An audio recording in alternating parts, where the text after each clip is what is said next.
I'm very grateful to be participating in this and offering this talk. I'm in Indiana, Fort Wayne, Indiana, not Fort Worth, and Indiana has actually been open for a little while now, probably just since after the Memorial Day weekend. We started to open up our parishes and our community, although the governor has sort of hit the brakes on that in the last week or so, just because of a couple of spikes in some of our counties.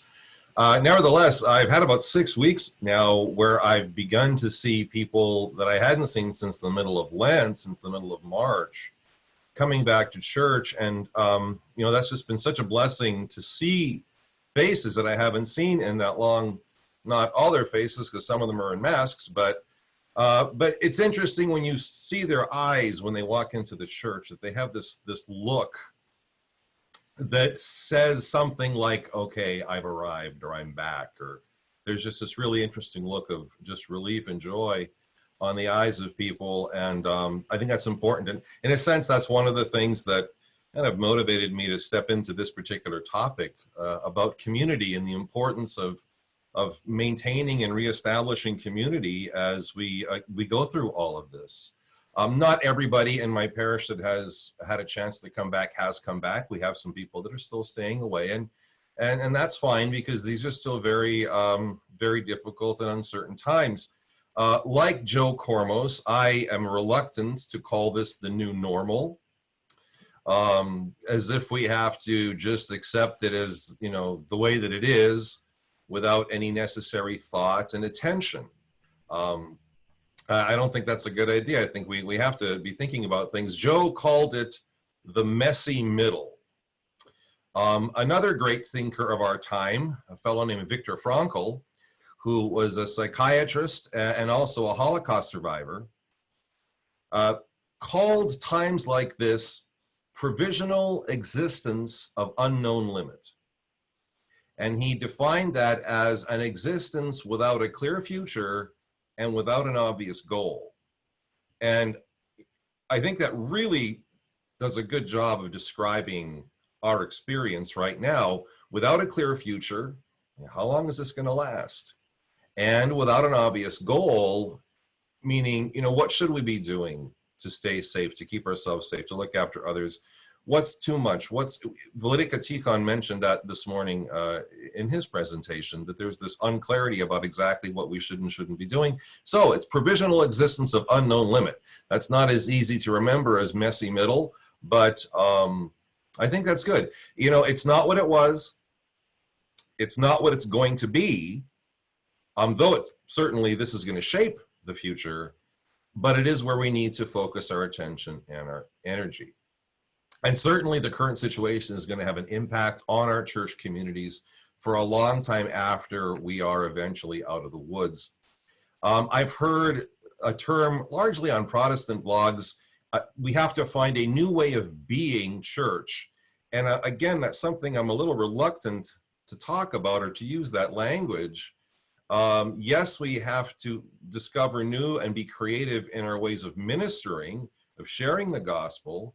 But I think the issue of being, and for us, the Orthodox, that's ontology. That's something that's a little deeper than just, do we get together to be church, or do we go online to be church? So I'm reluctant to use that particular term. There is an importance for us to understand and articulate and just keep in our focus that we do need physical presence. We do need to physically be together. We do need that experience of community.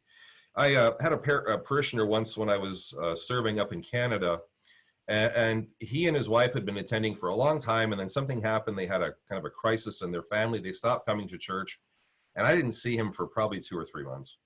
And we'd call, and I'd give him a ring and see how he was doing. This was before text and the internet and all that.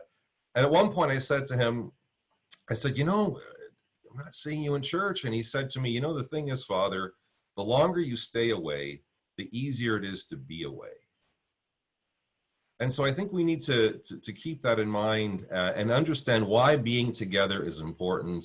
and why, we can't just talk about distance church as the new normal. It's a provisional existence, but we need to really be understanding the importance of community, because the reality is that we are hardwired for person-to-person interaction. I was locked down in my house with a 17-year-old and a 20-year-old. Vlidik, I think that's worth, I don't know, a mitre or something, I would imagine. But it was interesting that, we complain about, we complain. You won't be getting one from me. Oh yeah, right, sorry, wrong bishop. Maybe you could put a good word in with mine, I don't know. I don't want one. We take kids, they have their faces buried in their phones, they never really talk to each other, and that, the one thing my kids wanted more than anything else during the lockdown was to actually see their friends, to physically be with their friends. Our younger generation, our youth are very comfortable living in the digital world. That is a world. I don't even want to call it the virtual world, because for them it is a world, but it's not the only world that they dwell in, and it's not even the primary world that they dwell in, that they understand too. This need for person-to-person interaction is woven into the fabric of our being. And I think that's I say that very literally. Here's some things that science teach us about this. Harvard University was engaged, might be still engaged actually, in a long-term study of men. And I think it's in its 80th year now. And they've studied men from various walks of life, races, creeds, just a broad spectrum of men over this time. And regardless of the ones that have actually survived this long, the common thing they've seen in all of them is a strong association between happiness and having close relationships like spouses, family, friends, and tight social circles. And that life experiences are enriched, the good ones, and the tough ones easier to bear with the support of others, with those close connections. Lydia Tikon talked about loneliness. The United States Health Resources and Services Administration on their website talks about the epidemic of loneliness. And they write that studies have shown that loneliness and social isolation can be as damaging to one's health as smoking 15 cigarettes a day.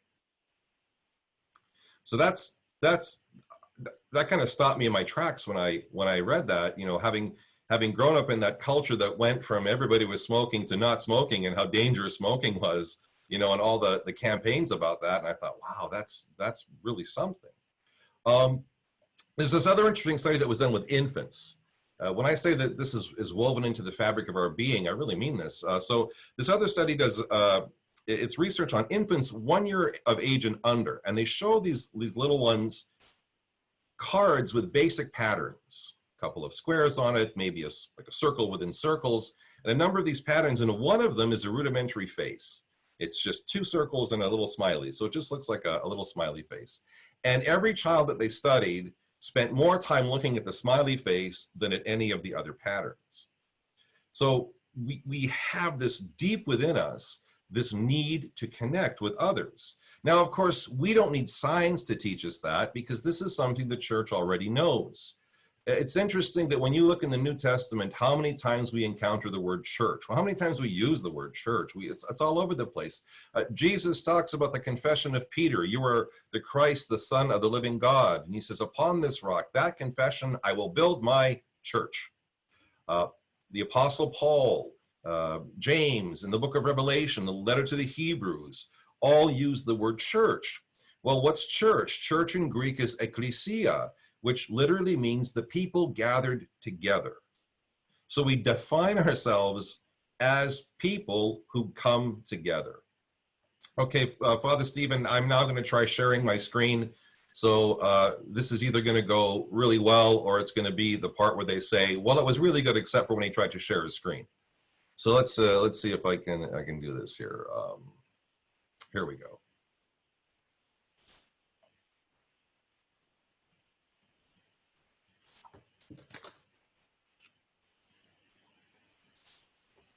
All right, let me go back here. There we go. So here we have a warning in the letter to the Hebrews. Let us consider one another in order to stir up love and good works, not forsaking the assembling of ourselves together, as is the manner of some, but exhorting one another, and so much more as you see the day approaching. So, you know, the question, do I really have to come to church in order to be a good Christian, is not a new one. And it's actually baked right into the New Testament, where Paul is saying, you know, you can't forsake this. The assembly, the gathering together is very important. But this even goes back further than this. In fact, it goes literally back to the beginning, right to the book of Genesis, when God creates Adam, and he says, it is not good for the man to be alone. So this is such an interesting thing, because it is the first time, it's the first not good in the Bible. Up to this point, God creates, it's good, it's very good, but it's not good for the man to be alone. And I think that's critical, because it's not just that it's not preferable for people to be alone, but it's not good. In other words, it is detrimental for us to be alone. And one of our basic teachings is that, okay, how do I get out of this, Father? There we go, stop share. One of our basic teachings, of course, is that a godly life builds communion and community. That's that, and again, Leviticus talked about that. But it is a sinful way of life that creates isolation and fragmentation. So this is very essential to our faith. It's how we define ourselves as people who come together. Now, the Parish Development Forum obviously focuses on parishes, and so the parish community. But there are other kinds of community, or maybe other experiences or expressions of community as well. Now, when we think about a parish community, it's pretty easy to think about a specific pin on a map. So my community is at 3535 Crescent Avenue, Fort Wayne, Indiana. But there are other ways that we speak about community as well. We talk about the arts community or the science community. That has nothing to do with pins on a map. It's a group of people who are gathered together, or who have a common knowledge, a common existence. Again, to share with you something here. So this was a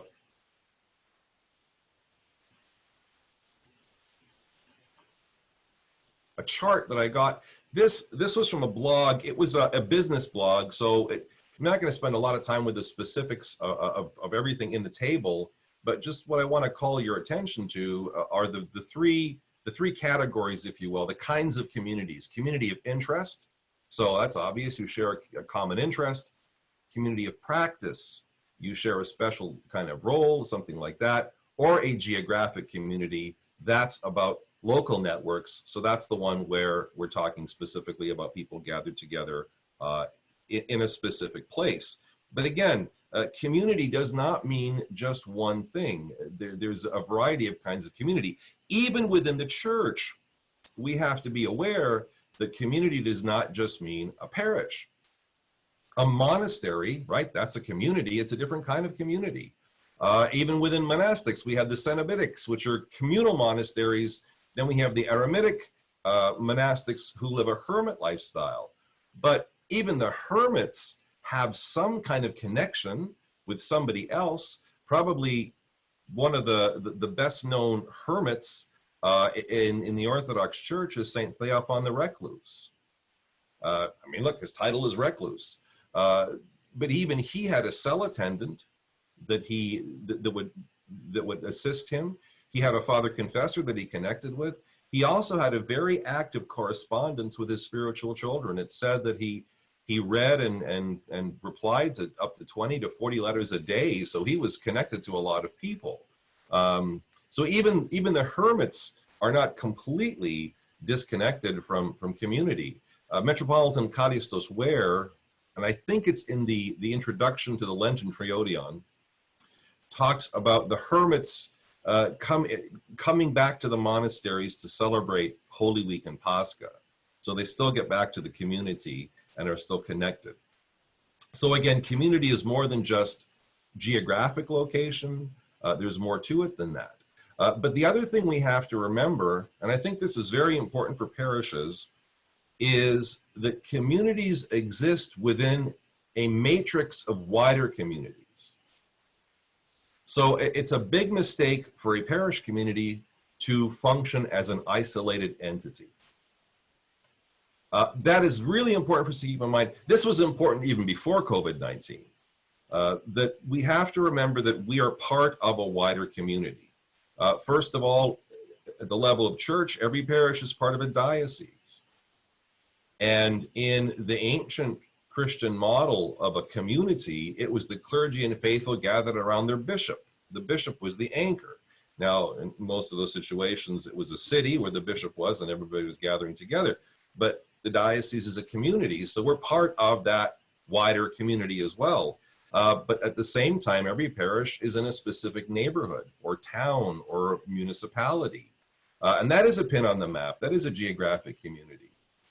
And we have to understand that we're part of that. I think that's really critical if you are in one of these, what is known as commuter parishes. So for example, my church, St. Nicholas in Fort Wayne, we have very few families that actually live within the neighborhood of our church. I don't think we have anybody, well, maybe one or two I can think of that live within the neighborhood of the church. We have people that come to church on a really regular basis from as far as 60 miles to the east of us and 60 miles to the west of us. So if your parish is in that situation, it's very easy to not feel connected to the neighborhood or the town or the municipality where your church is located. But the thing is that we need to be good neighbors. Even if we don't live in those communities, we are there and we have a responsibility to contribute. You know, there's this very important concept or this very important idea in Orthodoxy of place. This was one of these words you see in the Fathers and in our liturgical theology. You know, the church gathered in that place. And that place is really critical. When I was in seminary, we had this professor and he was kind of like a drill sergeant. And whenever we were in church, particularly if we were serving a hierarchical liturgy or something, and he'd look, and if we weren't where we were supposed to be, he'd go, "Stand in your place." And you had this sense like, yes, please don't yell at me anymore, and you went to your place. But you know that we have a sense of place. The historic and traditional way of ordaining clergy was for a specific place. Bishops are still consecrated for a specific place.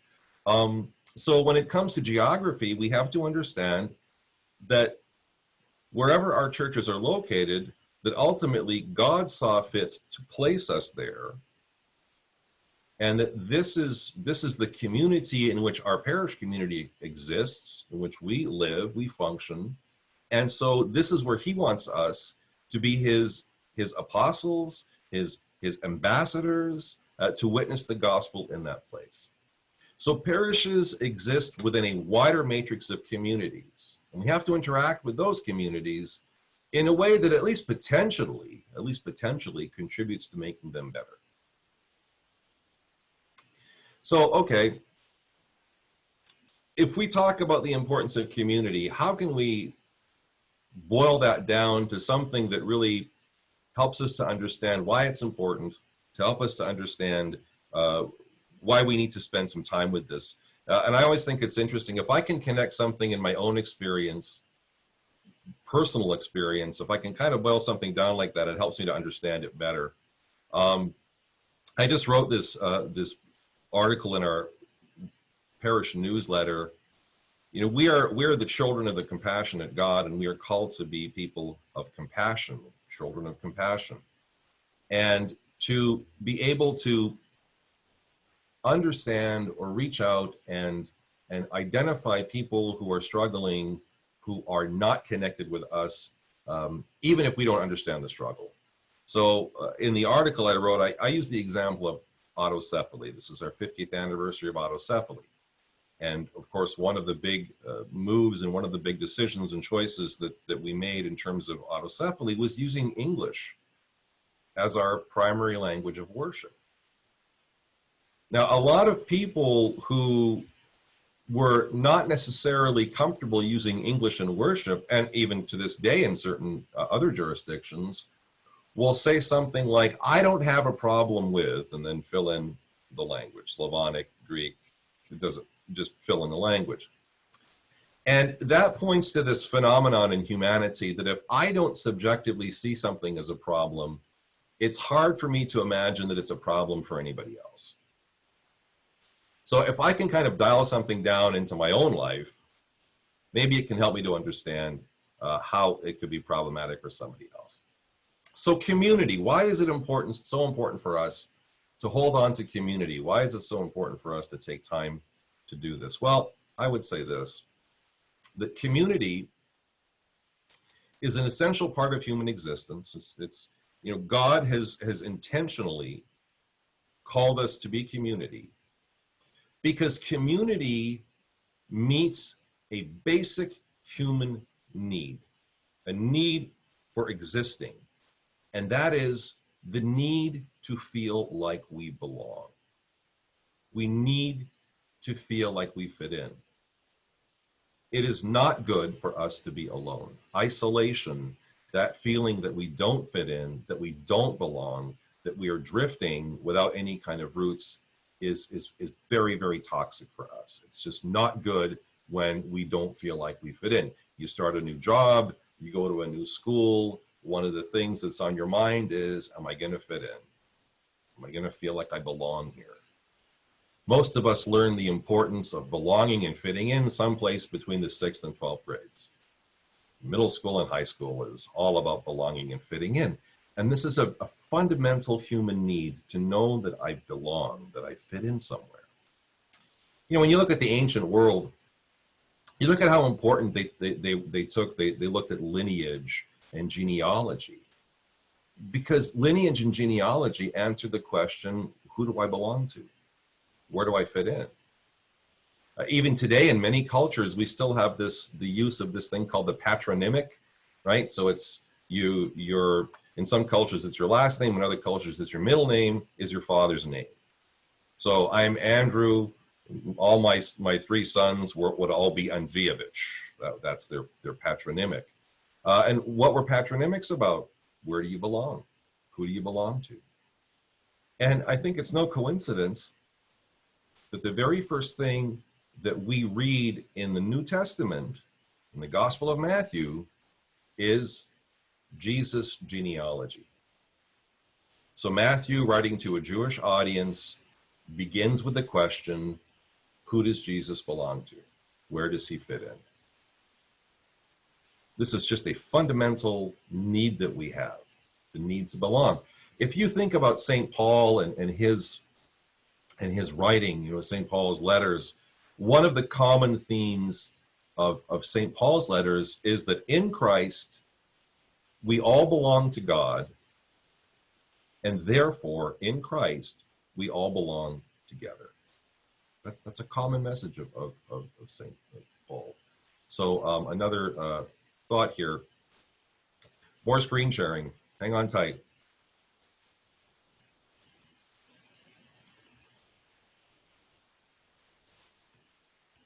There we are. So we all want to feel like we belong. This is a fundamental thing. It is not good for us to be alone. The icons of Rublev's Trinity, here we go. Rublev's Trinity, and then the icon of the Mystical Supper. And this particular Mystical Supper icon is interesting because you can kind of see how it was built upon, or it kind of based on the Rublev Trinity. So in these icons, we see that the angels gathered around the table in the Trinity, Rublev, and the apostles and our Lord gathered around the table in the Mystical Supper. And that at the front of both of these icons, there's an empty space. And one of the things that I read about this empty space is that this is our space. That this is where we belong. This is the place for us. So we look at the Lord's table, we look at this, and we know that you belong here. This is for you. And I think that's really that's a real profound thing. That we belong to God like that. Ephesians 2:19, now therefore you are no longer strangers and foreigners, but fellow citizens with the saints and members of the household of God. And if you're part of the household, you belong. That's where you belong. We go back to the parable of the prodigal son, when he's sitting in the pig pen and he has that realization about his father's house and that his servants are doing way better than I am. In a sense, he's looking around and he's going, man, I don't belong here. This isn't where I belong. And I would suggest that's at the essence of a lot of human existential angst. It's just this understanding that this broken world, this fallen world, is not where we belong. We belong with God, and we belong with his people. We belong at the table. So the title of this this particular session is Reestablishing Community and Fellowship. So you're going to hear a lot of practical, on-the-ground kind of ways of doing that. But I think if we're talking about moving forward and we're talking about community and fellowship, this really boils down to the question of what are we doing, or what can we do to help ensure that the people who come to our parish feel like they belong there. And that's always been the question. Again, that's not new. I've heard it said that the COVID-19 crisis hasn't so much created new issues as it has magnified or accelerated ones that are already there. So this issue of people feeling like they belong isn't new, but where we once would ask this question more about newcomers, seekers, inquirers, I hope they feel like they fit in, like they belong. Now we have to ask it about everyone, particularly in existing and dealing with this situation of isolation and not coming to church. Because the longer people are away, the easier it is to be away, because we stop feeling like we have a place there. We stop feeling like we belong. And maybe that's not all in the parish community, part of that's on the person themselves, but we have to be doing everything that we can to make sure that those who come to us, whether they're long-term members who haven't been here for a while, or new people who are seeking, because that's the other thing I've seen in my church is a number of newcomers in this time, that they know that they belong, that this is a place where they can fit in. And there are plenty of high-tech ways of doing that, and we're going to talk about those very good ideas in other sessions. But, the low-tech ones work as well. You don't have to just rely on the high-tech stuff to do it, to get a sense of belonging. And you see, I think this question is important because it ultimately leads to an awareness that we belong with God.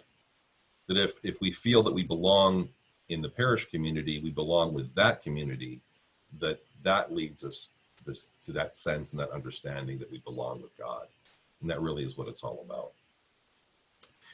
So let's just do a quick recap here of some of the things. And then where are we at, Father Stephen?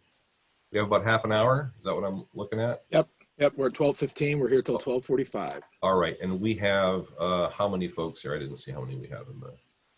We have 33, including you and I think, and also a newcomer to our group, who gets the award for the furthest electronic travel, I think, to this year's forum is His Eminence Archbishop David of the Bishop of Sitka in Alaska. So welcome, Your Eminence, and may we have your blessing. And it's a joy to have you with us. So Lord God bless. Thank you. And I'm enjoying hearing Father Andrew. He's a man of much wisdom. Amen. Oh, thank you. No pressure. Two bishops, two archbishops now on the call. Well, maybe it's time. Let's do breakouts. Enough of me.